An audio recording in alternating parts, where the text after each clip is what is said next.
ആദ്യമേ ഒന്ന് പറഞ്ഞോട്ടെ, FBയിൽ നിന്നും ധർമ്മരാജ് മടപ്പള്ളി എന്നൊരാളുടെ തൂലികയിൽ പിറന്ന നക്ഷത്രങ്ങളാണ് ഞാൻ ഇന്ന് കടമെടുത്തിരിക്കുന്നത്. ആ കടപ്പാട് അറിയിച്ചുകൊണ്ട് തന്നെ തുടങ്ങട്ടെ സാറ റോബർട്ട് മാൻ, അസാധാരണ അടിമത്തത്തിന്റെ നോവുപാഠം. 1989 കാലഘട്ടം.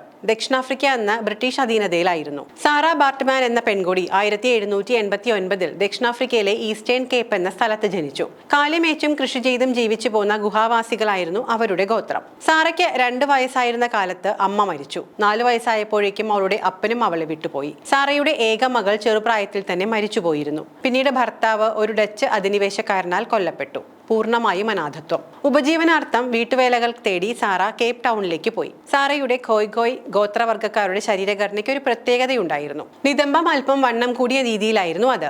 എന്നാൽ സാറയ്ക്കാകട്ടെ അതിലുമേറെ അസാധാരണമായ നിതംബ വളർച്ചയാൽ ഏവരാലും ശ്രദ്ധിക്കപ്പെടുന്ന രീതിയിലും. നിതംബത്തിൽ അസാധാരണമായി കൊഴുപ്പടിഞ്ഞ വണ്ണം വയ്ക്കുന്ന ആ അവസ്ഥയ്ക്ക് സ്റ്റിയാറ്റോപീജിയ എന്നാണ് പറയാറ്. സാറ ജോലി ചെയ്തിരുന്ന വീടിന്റെ ഉടമസ്ഥൻ പീറ്റർ സൗസയുടെ വീട്ടിലേക്ക് ഒരു ദിവസം 2 അതിഥികൾ വന്നെത്തി. പീറ്ററിന്റെ സഹോദരൻ ഹെൻറിക് സീസറും അയാളുടെ സുഹൃത്ത് വില്യം ഡൺലപ്പും. സാറയുടെ ശരീരഘടനയിൽ ആകൃഷ്ടരായ അതിഥികൾ അവളെ ലണ്ടനിൽ എത്തിക്കാനുള്ള പദ്ധതികൾ ആവിഷ്കരിച്ചു. വിവിധങ്ങളായ നഗര പ്രദർശന വേദികളുടെ കൂടാരങ്ങളാൽ സമ്പന്നമായിരുന്നു അക്കാലം ലണ്ടൻ നഗരം. ഏതെങ്കിലും ഒരു പ്രദർശനശാലയുടെ ഉടമയായിരിക്കും എന്നത് ഒരു സാമൂഹിക ഔന്നിത്യമായി കൊണ്ടാടപ്പെട്ടിരുന്ന ഒരു കാലം. അത്തരമൊരു വേദിയിൽ അസാധാരണ നിതംബ വളർച്ചയുള്ള സാറയെ പ്രദർശിപ്പിക്കുക എന്നതായിരുന്നു ഇരുവരുടെയും ലക്ഷ്യം. ഇംഗ്ലീഷ് ഭാഷയിൽ സാറയ്ക്ക് തിരിച്ചറിയാനാവാത്ത വിധത്തിൽ തയ്യാറാക്കപ്പെട്ട ഒരു കരാറിലെ ഒപ്പുബലത്തിൽ 1810 അവർ സാറയെ ലണ്ടനിലെത്തിച്ചു. സാമാന്യം തടിച്ച നിതംബം എന്നത് അന്നത്തെ സൗന്ദര്യത്തിന്റെ മാനദണ്ഡമായി കരുതിയിരുന്ന യൂറോപ്യന്മാർക്കിടയിൽ സാറയും അവളുടെ നിതംബവും ചൂടുള്ള വാർത്തയായി. സാറയുടെ അവയവങ്ങളെ ഉദ്ധരിച്ചുകൊണ്ടുള്ള പാട്ടുകൾ ഒരുക്കി പ്രദർശന നടത്തിപ്പുകാർ കാണികളെ ക്ഷണിച്ചു.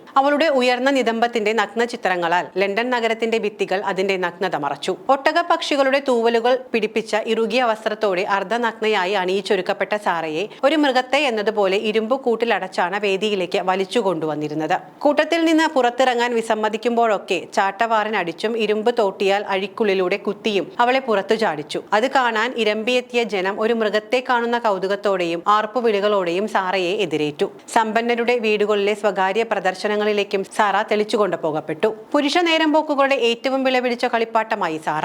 നിറവും രൂപവും നോക്കി കൈകൊട്ടിച്ചിരിക്കുന്ന പെൺ സദസ്സുകൾക്കും അവൾ കാഴ്ച മൃഗമായി. മനുഷ്യനോ അതോ ഉറാങ്കുട്ടനോ എന്ന ഫലിത കൗതുകം നിറഞ്ഞ മുഖചേഷ്ടകളാലെ സദസ്യർ സാറയെ എതിരേറ്റു. 1807 ലണ്ടനിൽ അടിമക്കച്ചവടം അവസാനിപ്പിച്ചുകൊണ്ടുള്ള നിയമം പ്രാബല്യത്തിൽ വന്നു. സാറ ബാർട്ട്മാൻ പ്രദർശനത്തിന് കാണികൾ കുറഞ്ഞതോടെ അവളെയും കൊണ്ട് സംഘാടകർ ബ്രിട്ടനിലേക്കും അയർലൻഡിലേക്കും പ്രദർശന യാത്രകൾ സംഘടിപ്പിച്ചു. പ്രദർശന ഷോപ്പുകൾക്ക് വിലക്ക് വന്നേക്കാം എന്നതോടെ 1814 സീസർ സാറയുമായി പാരീസിലേക്ക് പുറപ്പെട്ടു. അവിടെ അവൾ മദ്യപാനശാലകളിലെ മുഖ്യാതിഥിയായി ഉന്നതരെ ആകർഷിക്കാൻ നിയോഗിതയായി. സീസർ അവളെ ഒരു മൃഗപ്രദർശനശാലക്കാരന് കൈമാറി ദക്ഷിണാഫ്രിക്കയിലേക്ക് തിരിച്ചു പോന്നു. ഏകാന്തതയും വിഷാദവും നിർബന്ധിത വ്യഭിചാരവും സാറയെ നിത്യമദ്യപാനിയാക്കി. വംശീയ ശാസ്ത്ര പഠനങ്ങളുടെ തുടക്കകാലമായിരുന്നു അത്. അതിനായി സാറയുടെ ശരീരഘടന വരച്ചെടുക്കാൻ വന്ന ശാസ്ത്രകാരന്മാർക്ക് മുന്നിൽ നഗ്നത പ്രദർശിപ്പിക്കാൻ സാറ വിസമ്മതിച്ചു. അത് തന്റെ അന്തസ്സ് കെടുത്തുന്ന ഒന്നാണെന്ന് സാറ വിശ്വസിച്ചു. 1815 ഡിസംബർ 29 പാരീസിലെ ഒരു സ്റ്റേജ് ഷോയ്ക്കിടയിൽ സാറ അവളുടെ 26-ാം വയസ്സിൽ മരിച്ചു വീണു. മരിച്ചിട്ടും ഒടുങ്ങിയില്ല അവൾ ഏറ്റ പീഡനങ്ങളുടെ അമ്പുമുനകൾ. സാറയുടെ നിതംബവും ഗുഹ്യഭാഗങ്ങളും തലച്ചോറും മാംസം പിഴുതെടുത്ത അസ്ഥികൂടവും ഫ്രാൻസിലെ മ്യൂസിയത്തിൽ പ്രദർശനത്തിന് വെച്ചു. അതിനൊപ്പം അവളുടെ പ്ലാസ്റ്റർ ഓഫ് പാരീസിൽ നിർമ്മിക്കപ്പെട്ട ഒരു പൂർണ്ണകായ ശില്പവും. 1815 മുതൽ 1974 വരെ അതവിടെ പ്രദർശിപ്പിക്കപ്പെട്ടു. 1994 നെൽസൺ മണ്ടേല ദക്ഷിണാഫ്രിക്കൻ പ്രസിഡന്റായ കാലം സാറയുടെ ഭൗതികാവശിഷ്ടങ്ങൾ വിട്ടുകിട്ടാനുള്ള നടപടികളുമായി മുന്നോട്ട് വന്നു.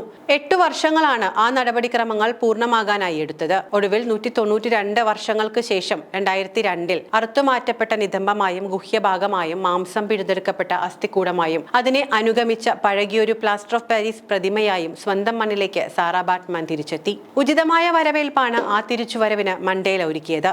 ഹെൻഗിയിലെ കുന്നിൻപുറത്തെ സ്വച്ഛശാന്തമായ ഇത്തിരി മണ്ണിൽ എണ്ണമറ്റ വർണ്ണവെരിയാൽ തൊട്ടും തലോടിയും ഭോഗിച്ചു മലിനമാക്കപ്പെട്ട ശരീരാവശിഷ്ടങ്ങൾ അലിഞ്ഞമർന്നു. അതിനുമീതെ എഴുന്നുനിന്ന കരിമാർബിൾ ഫലകത്തിൽ ഇങ്ങനെ കൊത്തിവെക്കപ്പെട്ടു: സാറ ബാർട്ട്മാന്റെ മടക്കത്തിലൂടെ ആ ജീവിതത്തിലേക്കൊരു നോട്ടമെത്തിക്കുകയും സ്വഗോത്രത്തിലെ മുൻഗാമികളുടെയും പിൻഗാമികളുടെയും അന്തസ് ഉയർത്തുകയും ചെയ്തിരിക്കുകയാണ് മാതൃരാജ്യം. ശമിക്കാത്ത വർണ്ണവെറി അവിടെയും തീർന്നില്ല. 2015 ഏപ്രിൽ 25 ശനിയാഴ്ച ആ ഫലകത്തിനുമേൽ വെള്ളച്ചായമൊഴിച്ച് വികൃതമാക്കപ്പെട്ടു.